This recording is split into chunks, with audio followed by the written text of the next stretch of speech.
మహాభారతం అంటే కేవలం రాజ్యకాంక్ష మాత్రమే కాదు, అది విధి వ్రాసిన వింత నాటకం. గంగాదేవి తన 7 బిడ్డలను పుట్టగానే నదిలో కలిపేసింది.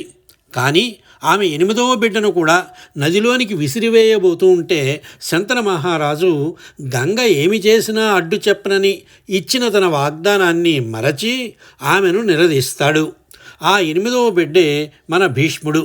అష్టవసువులనే దేవతలలో వశిష్ఠుని కామధేనువును దొంగిలించడానికి ప్రధాన కారణమైన ద్యువు అనే వసువు ఈ భీష్ముడు. అతను చేసిన తప్పు వల్ల వశిష్ఠ మహర్షి అతన్ని భూమిపై ఎక్కువ కాలం జీవించు అని శపిస్తాడు.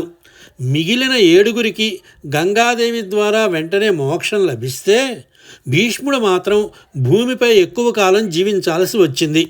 తన తండ్రి సుఖం కోసం భీషణ ప్రతిజ్ఞను చేసి అంపశయ్యపై మరణించే వరకు అతను ఆ శాపాన్ని అనుభవించాడు. సబ్స్క్రైబ్ చేయండి.